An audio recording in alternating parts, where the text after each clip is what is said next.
Assalamualaikum warahmatullahi wabarakatuh.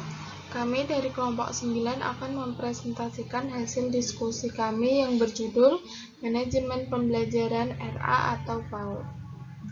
Sebelum melanjutkan pembacaan materi, izinkan kami memperkenalkan diri.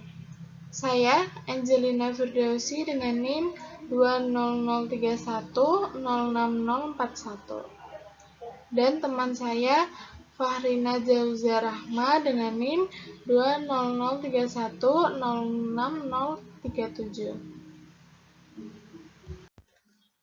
Baik, langsung saja saya akan membacakan materi yang pertama. Yang pertama ada metode bercerita. Metode cerita adalah kegiatan seorang secara lisan untuk menyampaikan suatu hal kepada orang lain. Hal tersebut dapat berupa informasi atau hal lain seperti dongeng yang memiliki tujuan untuk menghibur. Bercerita dapat dilakukan dengan alat bantu atau media atau bantuan alat apapun. 2. Metode bermain. Metode bermain dapat memberikan kesempatan secara langsung bagi siswa untuk mempelajari sesuatu hal dengan merasakannya. Hal itu berbeda dengan perkembangan pembelajaran di ruang kelas yang lebih menonjolkan kegiatan kognitif. Meskipun begitu, metode bermain tidak serta-merta meninggalkan tujuan perkembangan kognitif anak. Metode ini hanya memandang bahwa belajar dengan memberi kesempatan secara langsung kepada anak untuk merasakan dan bermain dalam perannya di dalam akan lebih efektif dibandingkan cara lainnya. Yang ketiga ada metode proyek sederhana.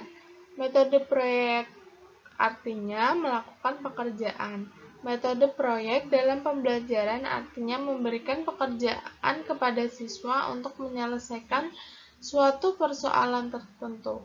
Proyek ini dapat dikerjakan secara kelompok atau individu. Yang keempat, ada metode kerja kelompok besar. Kelompok besar adalah gabungan seluruh siswa di kelas. Metode pembelajaran ini hampir sama dengan metode pembelajaran proyek sederhana. Perbedaan antara keduanya yaitu metode pembelajaran proyek sederhana dikerjakan oleh kelompok-kelompok kecil dengan jumlah 3-4. Sementara kelompok besar jumlah siswa satu kelompok bisa seluruh siswa dalam satu kelas atau 15-20 anak. Yang kelima, metode karya wisata. Metode karya wisata merupakan kegiatan pembelajaran dengan mengamati dunia secara langsung yang meliputi manusia, hewan, tumbuhan, dan benda-benda yang ada di lingkungan sekitar.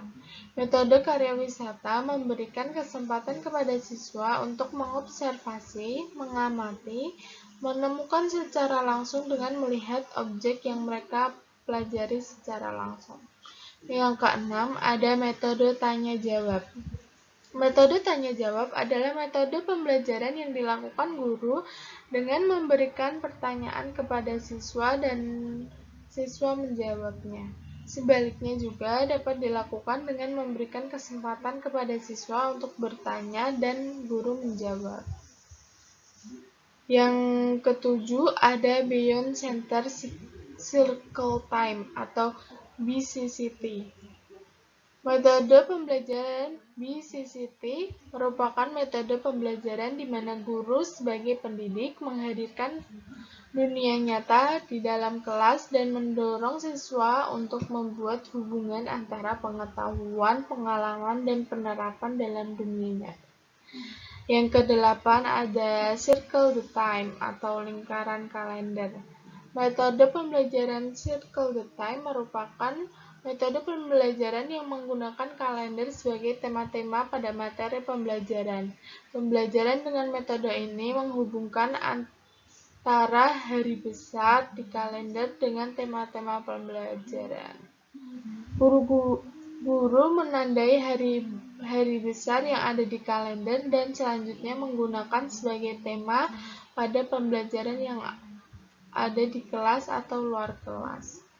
Yang kesembilan, metode presentasi dan cerita.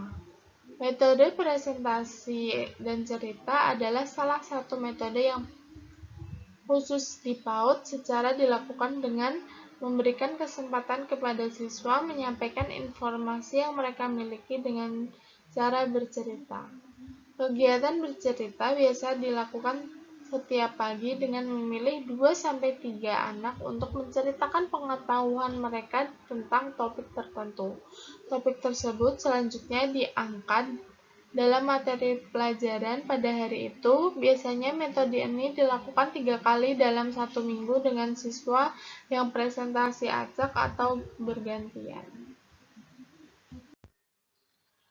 Baik, materi selanjutnya yaitu menyusun alur perencanaan pembelajaran PAUD. Dalam menyusun alur perencanaan pembelajaran PAUD perlu mengetahui beberapa hal berikut. Yang pertama, standar tingkat pencapaian perkembangan atau STPP. TPPA PAUD Kurikulum 2013 Standar Tingkat Pencapaian Perkembangan atau STPP Kurikulum 2013. Struktur kurikulum 2013 pendidikan anak usia dini merupakan pengorganisasian kompetensi inti atau KI, kompetensi dasar atau KD, muatan pembelajaran, program pengembangan, dan beban belajar. Standar tingkat pencapaian perkembangan anak atau disebut STPPA PAUD KBTK adalah kriteria minimal tentang kualifikasi perkembangan anak usia dini yang mencakup aspek nilai agama dan moral, fisik motorik kognitif, bahasa, sosial emosional, dan seni. Yang kedua, kompetensi inti. Kompetensi inti atau KI pada kurikulum 2013 pendidikan anak usia dini adalah tingkat kemampuan untuk mencapai STPP yang harus dimiliki peserta didik PAUD pada usia 6 tahun. Jadi, kompetensi inti merupakan operasionalisasi dari STPP dalam bentuk kualitas yang harus dimiliki anak dengan berbagai kegiatan pembelajaran melalui bermain yang dilakukan di satuan PAUD. Yang ketiga, ada kompetensi dasar. Kompetensi dasar PAUD adalah kompetensi yang berisikan kemampuan dan muatan pembelajaran untuk suatu tema pembelajaran pada PAUD yang mengacu pada kompetensi inti atau KI PAUD. Kompetensi dasar dikembangkan berdasarkan pada prinsip akumulatif, saling memperkuat dan memperkaya antar program pengembangan. Dalam perumusan kompetensi dasar juga memperhatikan karakteristik peserta didik, kemampuan awal, serta ciri dari suatu program pengembangan yang hendak dikembangkan. Kompetensi dasar dibagi menjadi 4 kelompok sesuai dengan pengelompokan kompetensi inti sebagai berikut. KI 1 yaitu kompetensi dasar sikap spiritual atau KD 1. KI 2 kompetensi dasar sikap sosial atau KD2.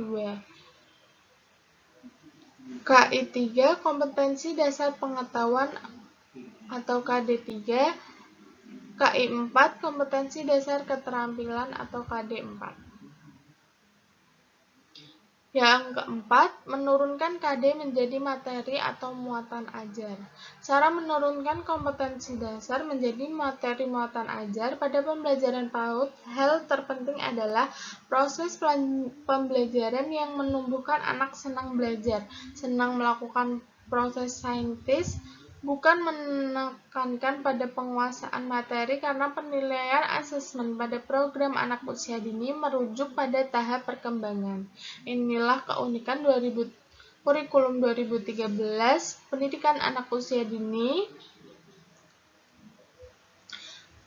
Kegiatan pembelajaran dirancang mengikuti prinsip-prinsip pembelajaran baik terkait dengan keluasaan bahan atau materi pengalaman belajar, tempat dan waktu belajar, alat sumber belajar, bentuk pengorganisasian kelas dan cara penilaian.